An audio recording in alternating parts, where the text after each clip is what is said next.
All right, snow biking friends, this is my 2019-20 snow biking setup. We've got a 2019 Yamaha YZF450. I got 23 hours on it this summer, which isn't very much.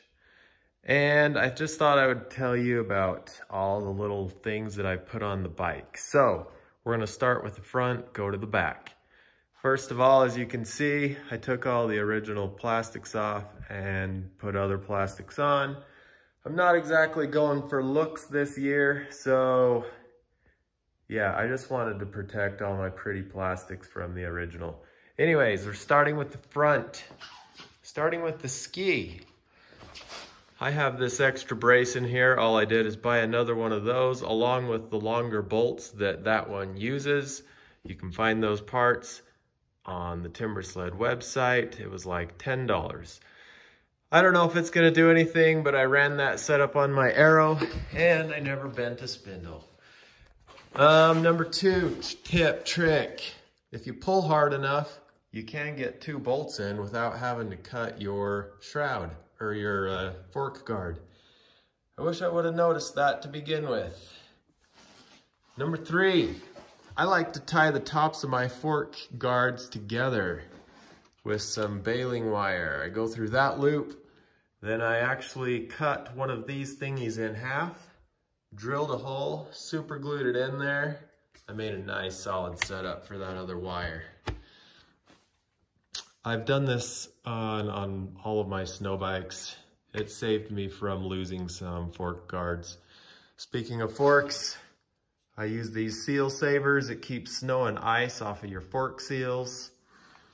Also, speaking of forks, I have 10 weight in here, 325 cc's of oil, 0.62 fork springs, as well as up here, we've got the Air Pro. I only put air in the Air Pro if I'm gonna start jumping. Up here, we've got the Age Helios Headlight. It's a 3000 lumens headlight. That is a direct plug and play setup right here into this little port. It's 12 volts. If you don't have one of these ports, you can run it straight back to your battery. I got the switch up under my gauntlets here. It even works when she's off. Isn't that cool? A bike with a battery. Snow biking number plate. Oh yeah, driving through trees. What else? I really like these wheels. They're simple and easy. You don't really ride up and down the roads with them, but they got this cool little bracket. All you have to do to get it on is off is you grab on the front, you lift up, and it pops right off. I like it. It's simple, easy, works. I took a video earlier talking about ski pressure. This ski has a tiny bit too much forward pressure. I'm gonna ride it as is and just see how we go.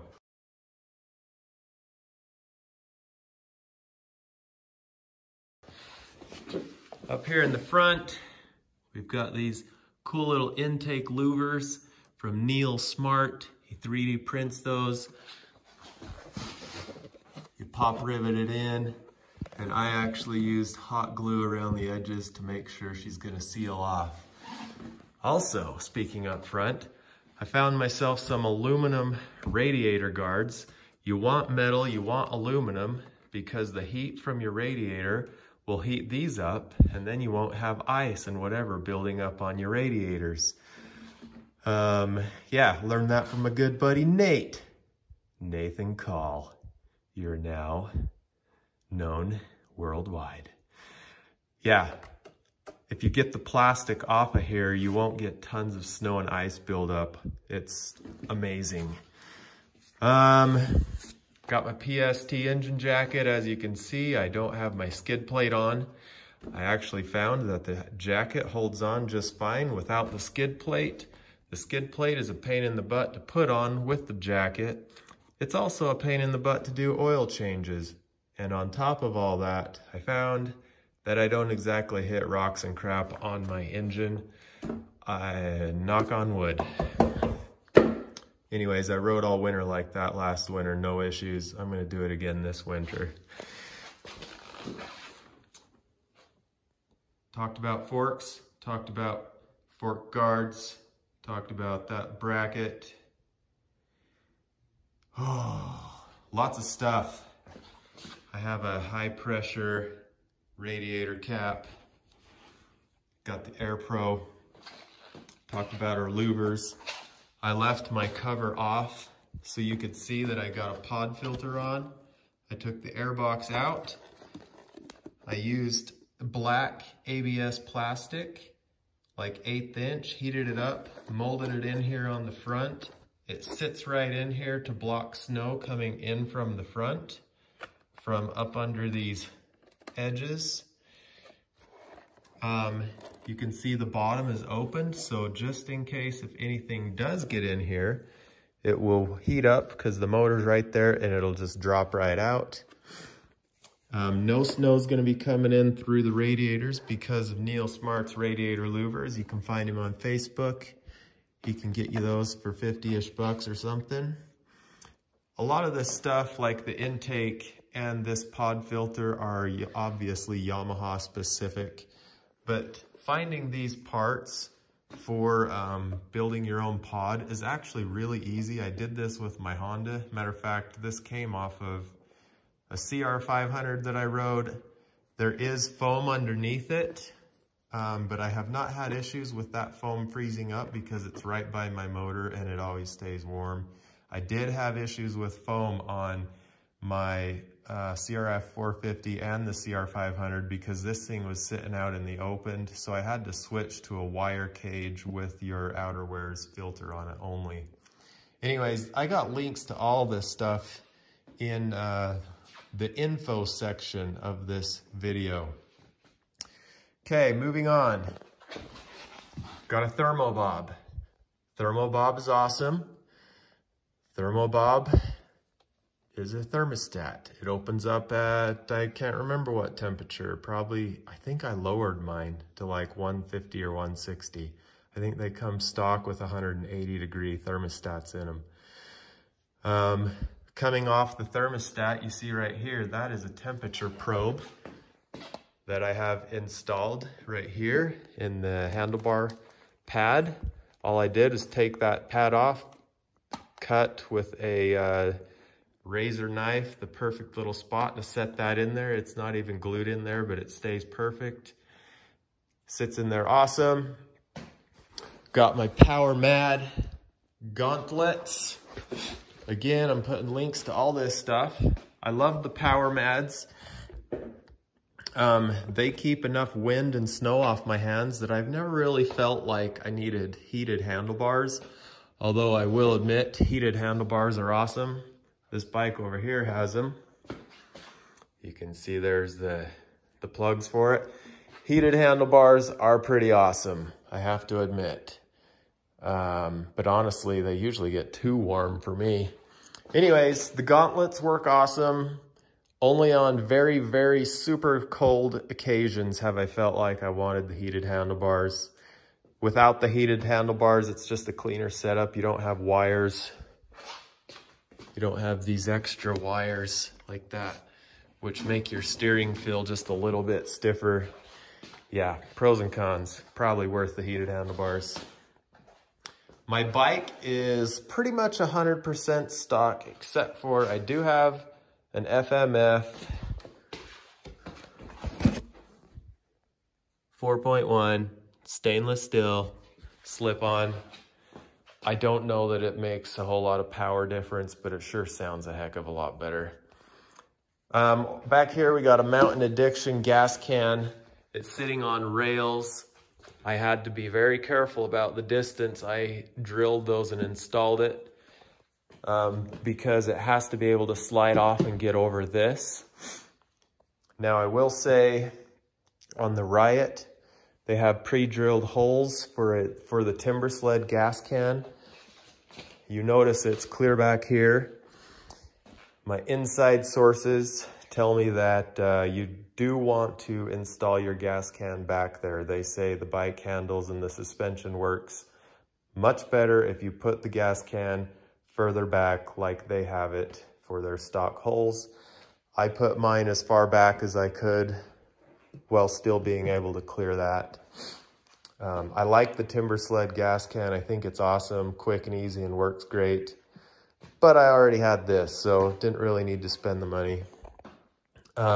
Speaking of the kit itself, I have loosened up the track, although I need to ride it and break it in, but these tracks come really tight from factory. You do want to loosen those up.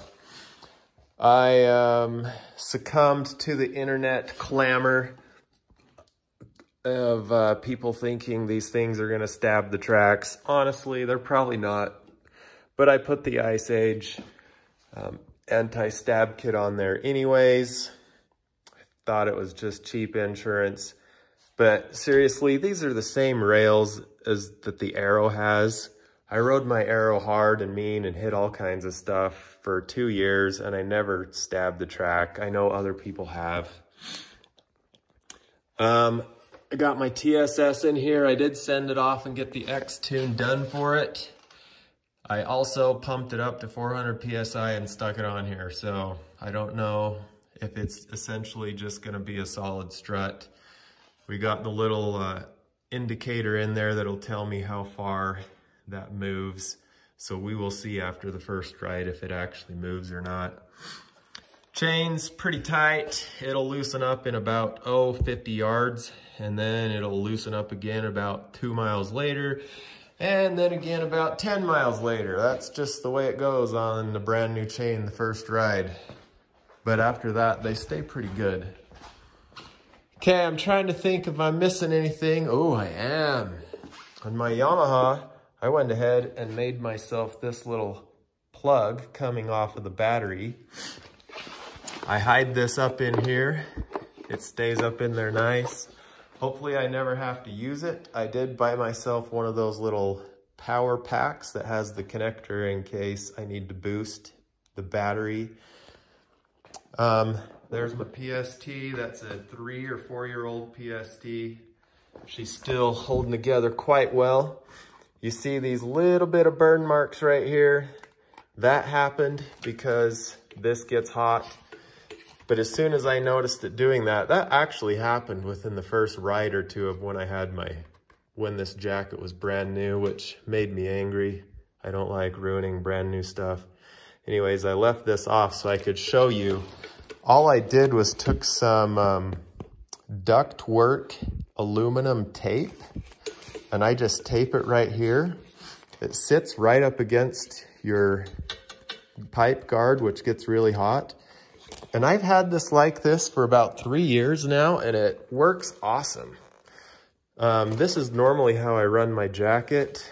Only under really extreme powder situations do I fold it up and put it up over here. One more thing to talk about, speaking about cold and powder. I did make myself these 2 little radiator blockers.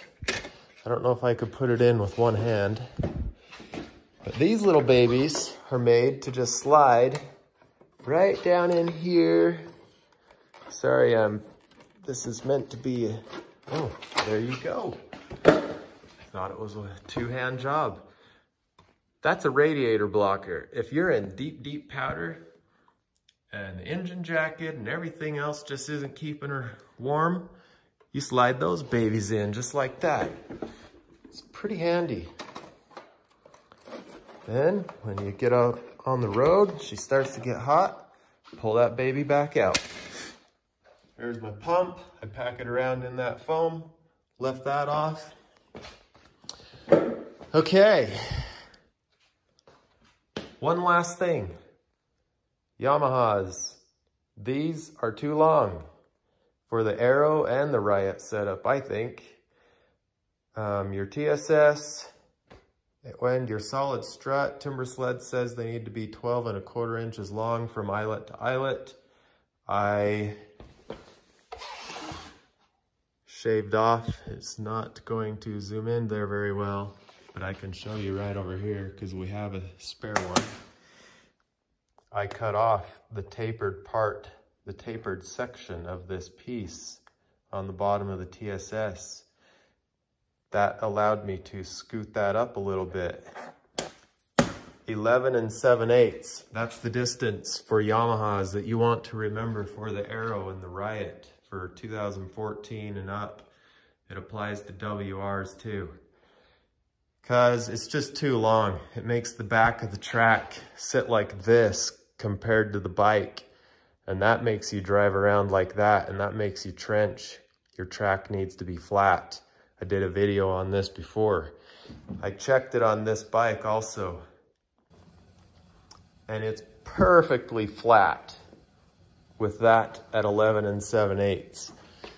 If you shorten that, it's wise to raise your forks just a little bit so your bike feels normal. I'm at 5 millimeters up on my forks. Okay guys, that was a lot of talking. I realize this video is 16 minutes long, but that is my 2019-20 snow biking setup. She's ready to go. All I need to do is put gas in it. Oil has changed. Yeah, I can't wait. 2 more days. It's gonna snow. It is snowing right now. Again, don't forget to check all of the links and crap in my info section of this video. On your phone, it's really easy. Find the little down arrow just below the video on the right-hand side of your screen. Click the down arrow and there's all kinds of links. Hope you enjoy. I can't wait for this snow biking season. Thanks for watching, guys.